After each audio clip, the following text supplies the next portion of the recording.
afternoon. A warm welcome to those of you attending virtually. A warm welcome to each of you here in the room. Welcome to our panel, Enabling Action at the Community Level, Standards for Engaging CBOs in Alternative Payment and Delivery Models. My name is Karen Dale. I serve as co-chair of the Learning and Action Network's Health Equity Advisory Team, also known as HEAT, along with my colleague, Marshall Chin, and an amazing group of diverse leaders who are leading this work focused on action. Through our work within the LAN, the HEAT has developed a theory of change focused on how alternative payment models advance health equity. Health equity, the attainment of the highest level of health for all people. Achieving health equity requires valuing everyone equally with focused and ongoing societal efforts to address avoidable inequalities, historical and contemporary injustices, which includes systemic racism and the elimination of health and healthcare inequities. That's from the LAN 2022. An important driver of change, among others, is partnering with community-based organizations, providing local health-related social needs services.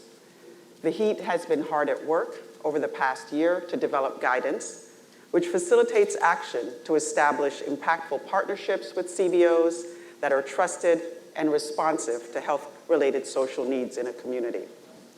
Done well, this approach delivers a triple win. It is a win for the families, individuals, and communities served, the CBOs, and payers, providers, and other healthcare organizations. By way of these important partnerships, the communities will more likely experience positive health outcomes and full engagement.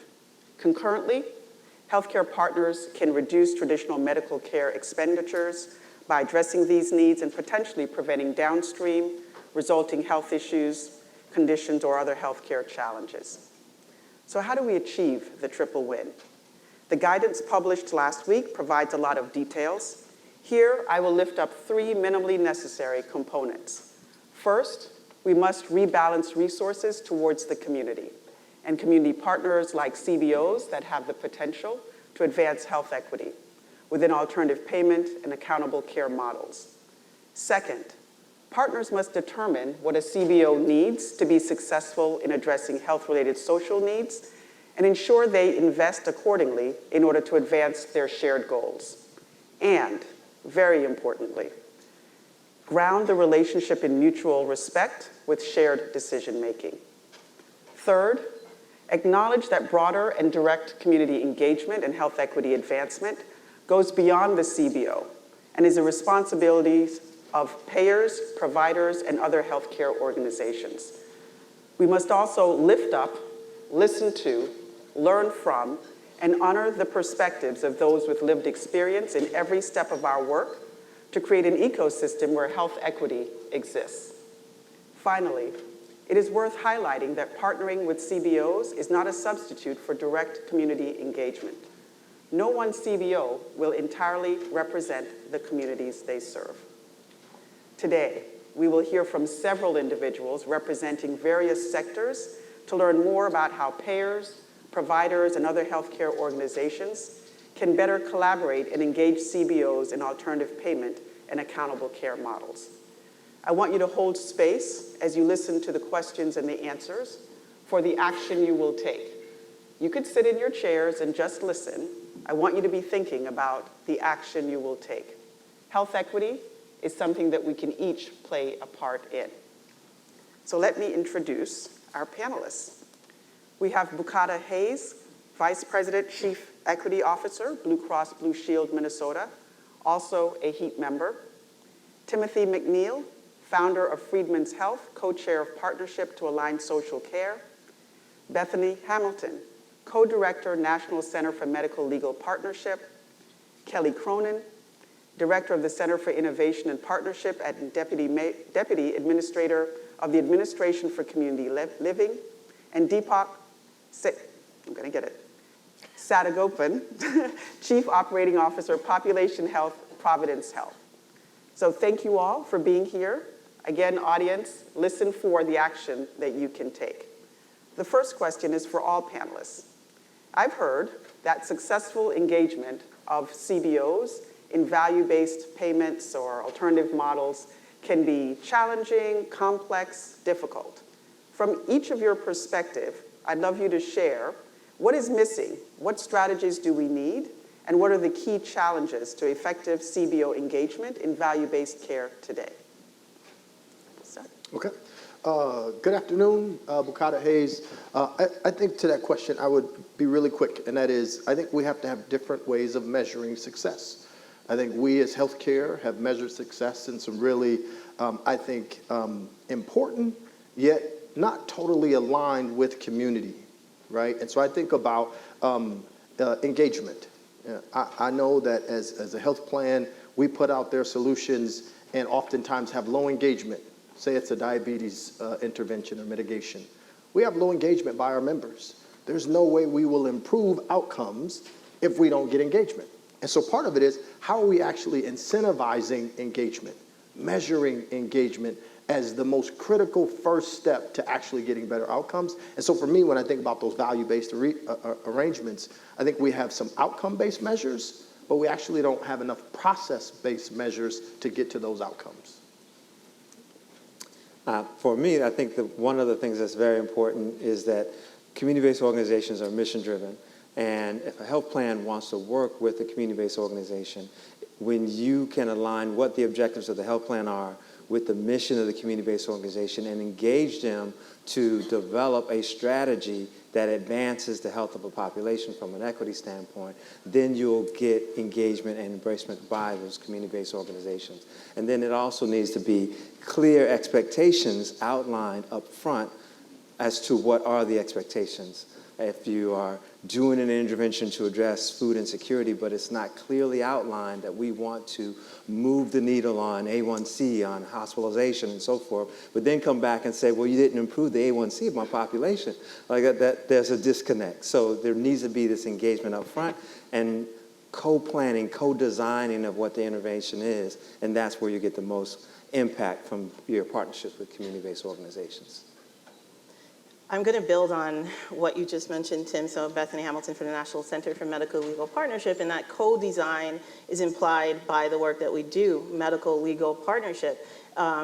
So it involves integrating lawyers into the healthcare systems to actually address, as an intervention, those social needs with a legal underpinning that are resulting in the health inequities, the disparities, the unimproved health outcomes that we're seeing in exam rooms, that we're seeing on population health data.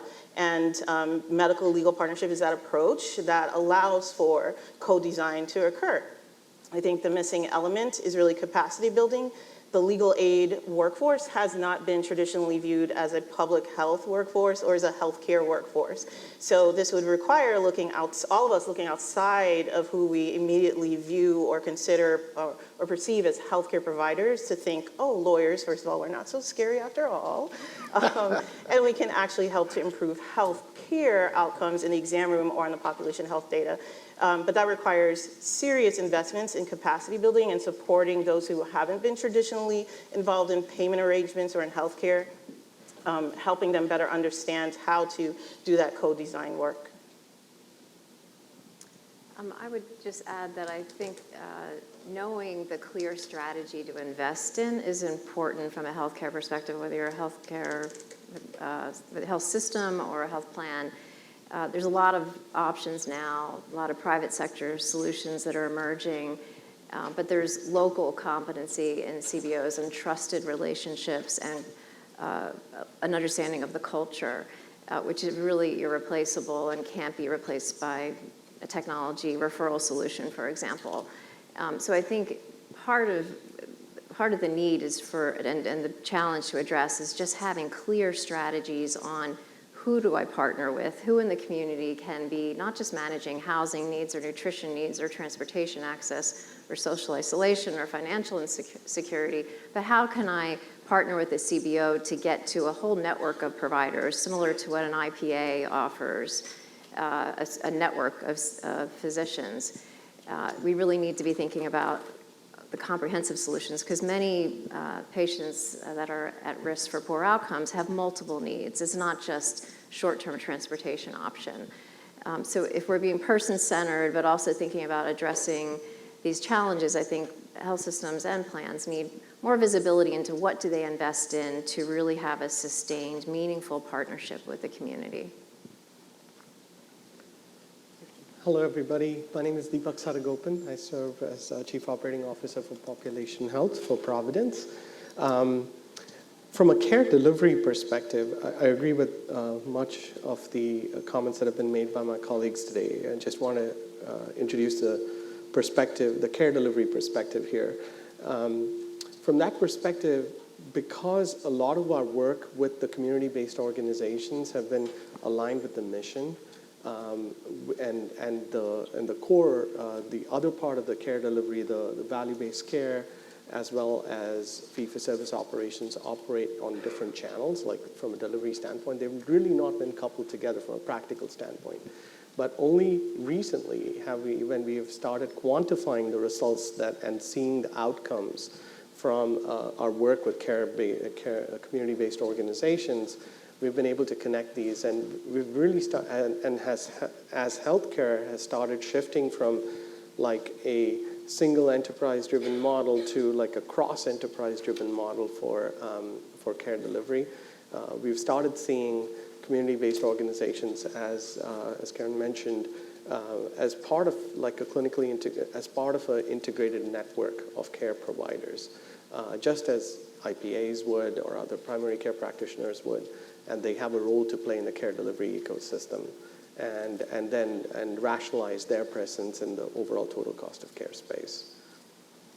Awesome, thank you. So my first question is for Bukata. And Bukata, you've done a lot of work with community-based organizations. And based upon your experience, what are the strategies and tactics you found to be most successful in doing these successful engagements? Yeah, so prior to my time in healthcare, I spent 15 years at a small CBO. And part of the things that I think work there are also important for us to apply in a healthcare space. So one of those, and I'll share some broad themes. So one is humility. I think far too often we enter space with community believing we have the answers. And I would say if we had the answers, we would have implemented those as healthcare a long time ago and been really successful. And in some ways, if we think about health equity, we have not been as successful as we would have liked. So one, I would say humility. Community-based organizations have done some things that we have been unable to do as far as engagement, trust building, and a few other things. The other thing I would say is a shared power, that we have to be willing to cede some of our power and enter space and share power to the idea of co-designing. That is releasing some of the power dynamics that exist with us as larger organizations vis-a-vis our counterparts. The other thing is trust. We have to do the things that build trust. And that means you have to show up, and not just for your specific gain, but in other ways, right? Where else do they see us in community supporting, showing presence, and providing support? The last thing I would say is we have to acknowledge with the proper seriousness the risks that is posed to the CBO in partnering with us. Many of our organizations have perpetuated inequities within community, and CBOs are actually putting social capital on the line to partner with us. And so we have to treat that with the proper seriousness, because if we don't, we'll simply be part of perpetuating inequities, and we will actually cause some CBOs to lose sort of trust and ability to work on the next issue that shows up in community if we don't approach that relationship with the proper seriousness. So those are the things I would say that I've applied in healthcare at Blue Cross Blue Shield of Minnesota that we've seen be successful. Deepak, we've heard in some of our CBO interviews that there's almost this pressure, this unrealistic expectation that the CBOs deliver value immediately. We know you've done a lot of work in this area, so would love to hear about, the measurable results you've seen, the successes, and tell us a bit about that journey. How long does it take to get to that point of having measurable results? Great question. Thanks, Karen. I'll I'll respond with an example that we've been able to work on with our communities in the Western Washington area. A few years back, Providence initiated what's called the Just Birth Network. This was targeted towards increasing the percentage of African American and Native American communities, percentage of those communities that were receiving pregnancy and postpartum care through doula services. So the whole initiative was focused on funding doulas as well as enabling the emergence of independent doula agencies in the communities to work with these populations. Our goal was to essentially see reduced C-section rates in these populations compared to the regular population that we were seeing, rest of the population that we were seeing in our hospitals. And so we had 2 pilots. One was in Western Washington in one of our hospitals at Swedish, and another in Oregon, actually, that was a slightly different pilot, was in partnership with the Oregon community. The Washington model involved actually funding doulas, creating space through our health equity fund that we had established as part of our commitment from Providence to staff doulas and work with our communities that were seeking care from our hospital. In Oregon, we used the funding, we used seed funding to actually create not only fund doulas, but also create a billing hub for an independent doula agency so that community-based doulas could use that to get appropriately compensated for their services. And the results that we've seen have taken time, but the results that just came out, and I'm happy to share these with you fresh off the press, and they're pretty amazing. So the Just Birth Network, as of now, like just in that one hospital in Western Washington, we served about 202 patients. 111 of those were connected to care and some type of cultural navigation. And the results were 97% of the patients recommend giving birth at this hospital because of their experience with the navigator. 95% felt that the care navigators were able to meet their needs as opposed to all persistently seeking access to doctors or others. So we were able to broaden access significantly. And most notably, the C-section rates had a noticeable difference. And this is from 2019 when the program was initiated all the way now to 2023. So it's taken about 4 years for us to see this results. But in the latest report, we saw that the C-section rates for this for those covered in this program decreased from 38.8% to 32.5% in 2023.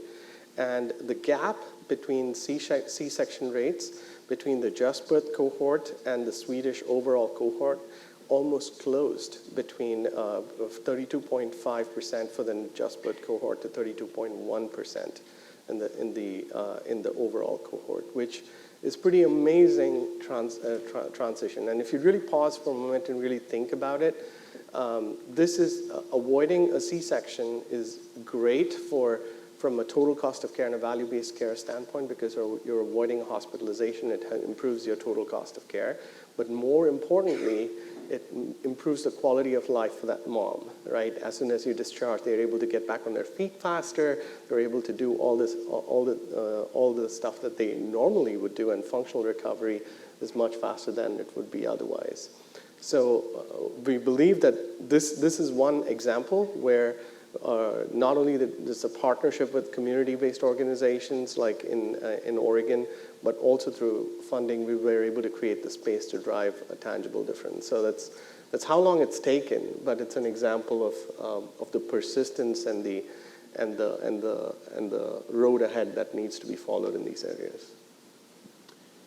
My question is for Kelly, and if we're going to successfully align medical and social care and integrate and address our patients' medical and social needs, many people think it would be critical to also align our stakeholders. And one of the great strengths of the Learning in Action Network is that it has diverse stakeholders in the audience.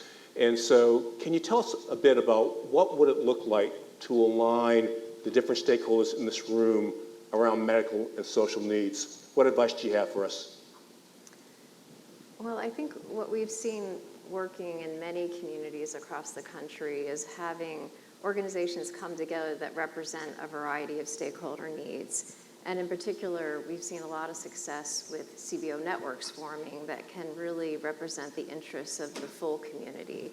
So not necessarily the interests of just one organization that deals with a housing issue or one community health center or health system, but really taking a multi-stakeholder approach and thinking, how do we build the community-wide capacity across a whole network of CBOs to be able to be community-focused in an approach to addressing health-related social needs, and have the ability to form networks informed by multi-stakeholder governments, but really operate and form and mature networks that will be able to deliver a comprehensive set of services to address health-related social needs.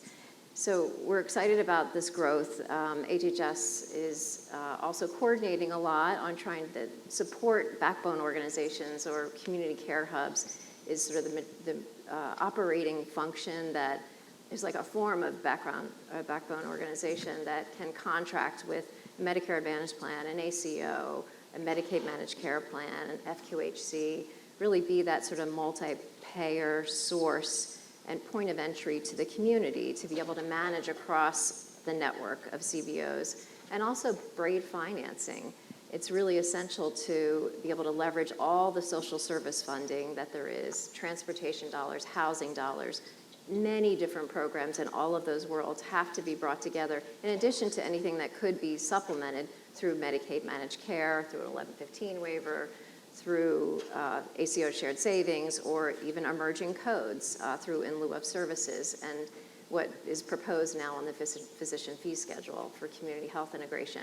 So there's a real opportunity to take sort of that community-wide, multi-stakeholder approach to think about how best to marry healthcare and community in a way that's sustainable, that can braid funding, and also really have some quality improvement baked into the whole process, where there can be patients tracked over time, individuals tracked over time that receive these services, and then what happens? What do we know? Is the readmissions reduced, or is their health improving? We have the ability now to sort of build systems to foster this kind of work. So we're going to be funding 20 community care hubs. We're in our second year of a national learning community that will be reaching many hubs across the country. We're planning a large-scale ECHO series that will allow all health systems with CBO partners. It's funding from our agency, so it'll be a focus on aging and disability, a lot of alignment with duals and Medicare beneficiaries, but really teaching them how to work together for screening, for referral, for transition support, so when they're in the community, they can stay supported in the community. So we have a variety of things we're rolling out, also a housing and services accelerator, a partnership accelerator that'll be married to some Medicaid waiver implementation. We're doing that in collaboration with CMS and many HHS agencies in addition to HUD. So we're really excited about building on this hub concept and network concept for social care, and really trying to coordinate across different pockets of government to support the maturation. Accountable care and integrated care and health care is developed over many decades. We need to do that now on the social care side. We have not had the same systems and integration and coordination across provider networks. In some ways, ACL's been able to do that through the Older Americans Act, because that requires aging services to be delivered across, comprehensive service to be delivered across a county or an area that a state defines. So we have that built in, that national state community foundation built in. But we need to expand on that to be able to learn how to do this in collaboration with healthcare, but without losing the mission and culture of the community. The organizations that serve these individuals every day, their mission is critical, and they can't be conflicted in any way. We need to preserve that culture and not medicalize the approach to how we implement these services. Timothy, when you work with payers, it's important that there's partnership and collaboration with the CBOs and the hubs. Can you share how those three entities can work together to co-design a different payment method to support the activities that are so important to addressing the social needs? Absolutely. I'll preface it by giving an example of a good functioning model that I helped support in the state of Alabama, where it was a Blue Cross Blue Shield plan that was interested in reducing their costs around falls and improving their quality measures related to falls. Instead of telling the CBO, this is what we want to do, they brought the CBO in and embraced them and said, these are our problems, these are the things that we want to improve. What are your thoughts around how we can improve that? And so the CBO said, well, if people are falling, where are they falling? What hospitals are they going to when they fall? They identified the top 3 hospitals that for utilization where falls were occurring. They also identified that the majority of falls were occurring in the bathroom. So the CBO said we would follow up after discharge to assess the home, to then report on the outcomes of the bathroom. And the health plan said, you know, it would be great if you could also help people link in to get bone density screening. So they said, well, what is that bone density screening? What does that mean? What is it all?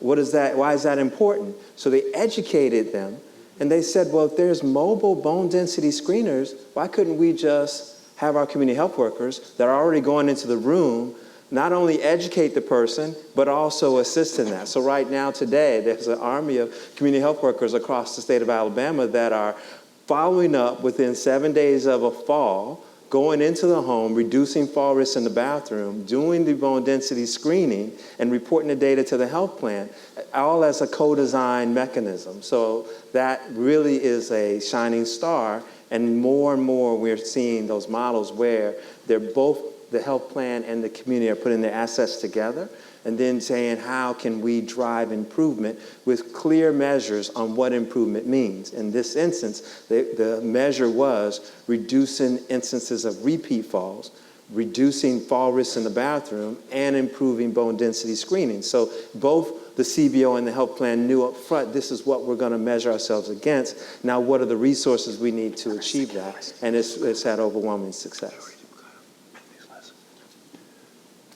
Bethany, so can you tell us how your organization, the National Center for Medical Legal Partnerships, has supported partnerships between CBOs and healthcare entities?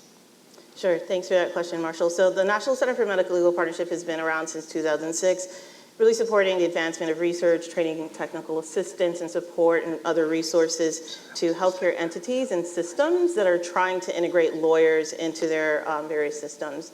However, medical legal partnership has been around in its traditional form since the early 90s. We can go back to the HIV epidemic, where folks were better understanding end of life and immediate care needs that had to be addressed by folks with that legal expertise.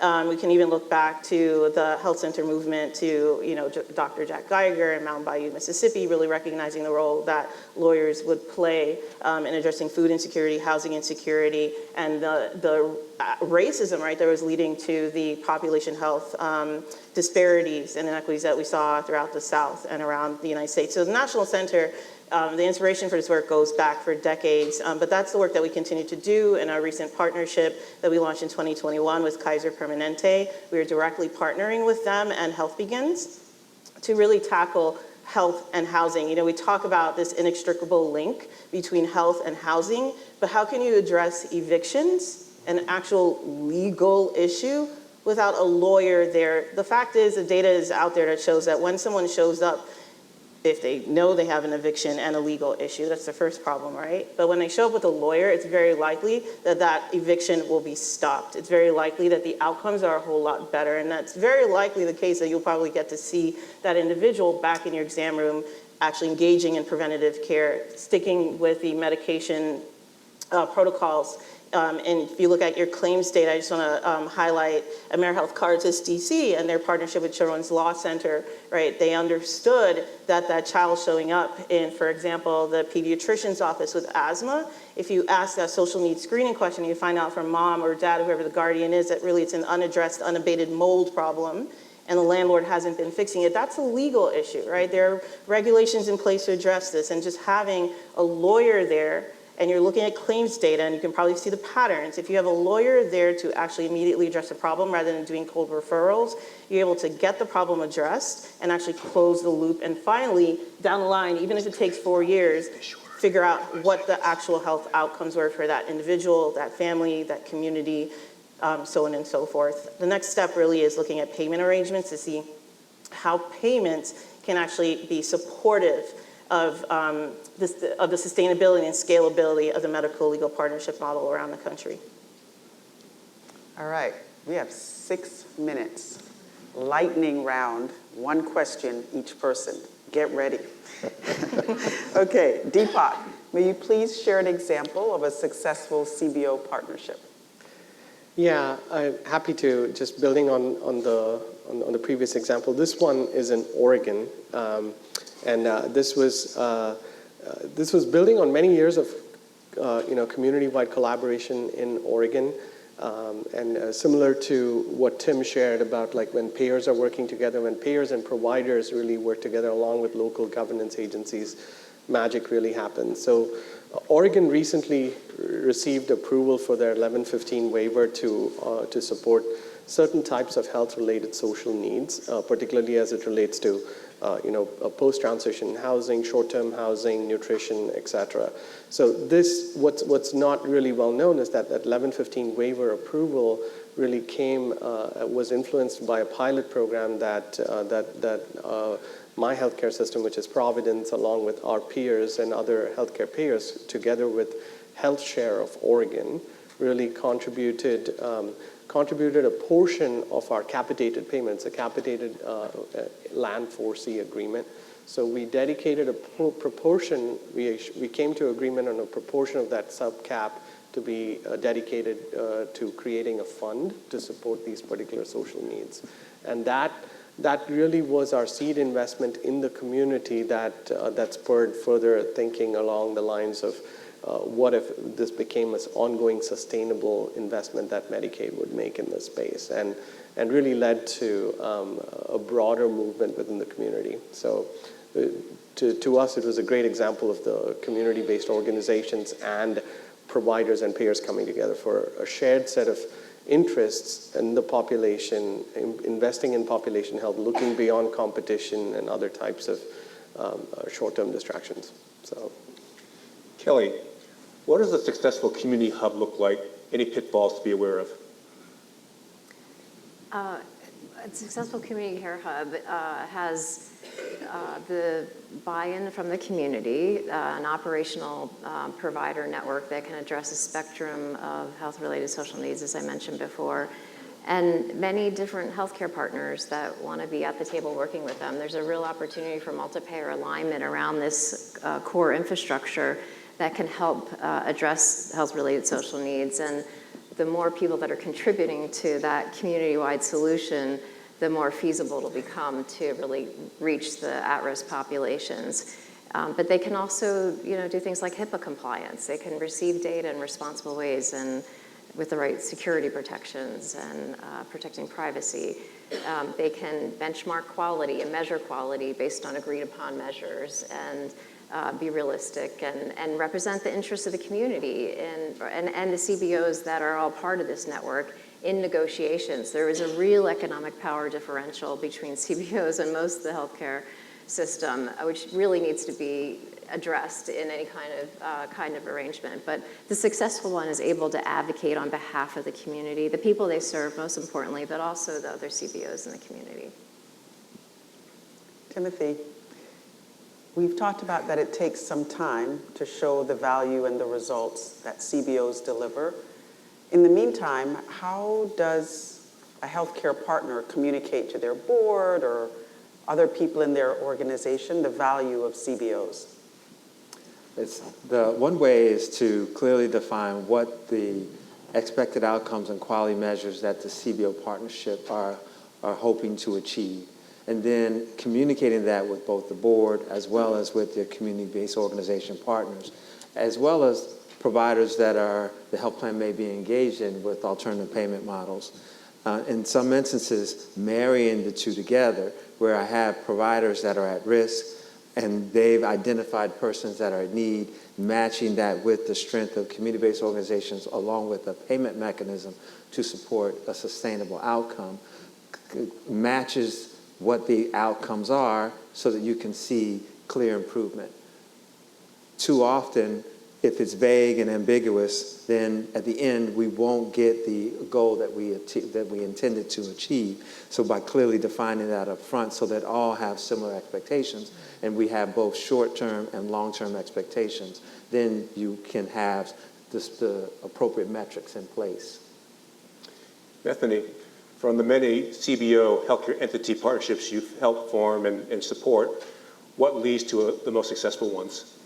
Data integration, resource allocation. I think we've heard, about the imbalance in resources and legal aid. Civil legal aid in particular is severely under-resourced. In this country, we do not have a right to civil legal counsel, right? It's very different from criminal defense and what we see and know about the criminal justice system. And so 55 million low-income American households around the country don't receive any or enough civil legal aid support for 92% of their problems. This is a public health crisis if we look at the gap, the access to justice gap.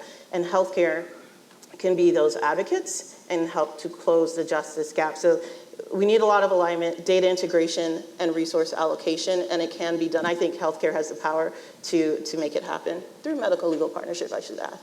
Thank you. I would definitely underline data integration. I think I would point to that as one of the biggest barriers that we've got. I think there's a fundamental disconnect between how healthcare is delivered across in these newer environments and across enterprise type environments, and how the evolution of our health information infrastructure has become like enterprise centric. So unless we are able to, so a simple thing about measuring that A1C measure across like multiple care delivery providers and maybe even data that is coming from the CBO cannot be done today in any easy manner. It has to manually involve assimilation of multiple streams of data to pull it together. And that definitely is not sustainable or doesn't contribute towards expansion in value-based care in these environments.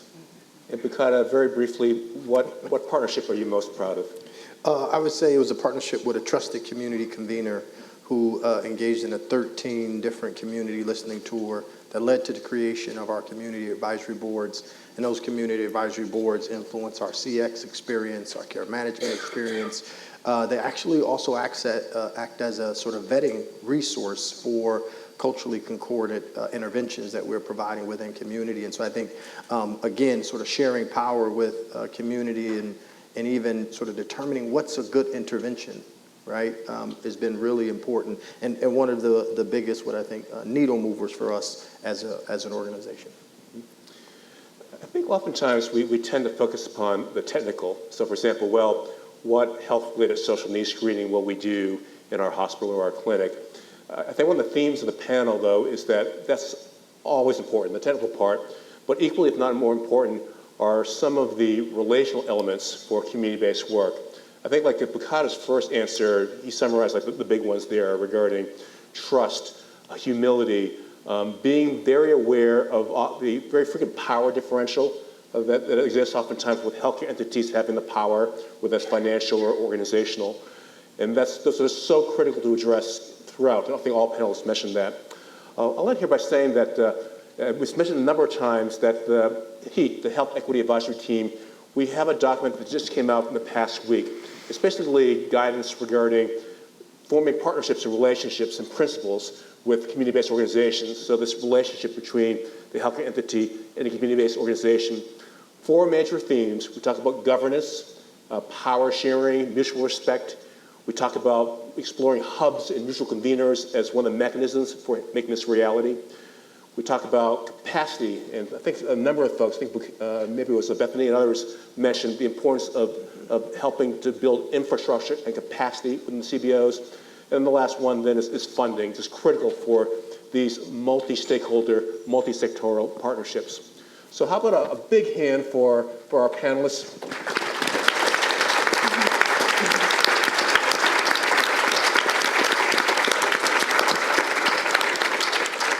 And look on the LAN website under HEAT. We have 3 documents. This is a CBO document, another one on general principles for APMs and health equity, and we have a third document on adjusting payment for social risks. Thank you very much for attending.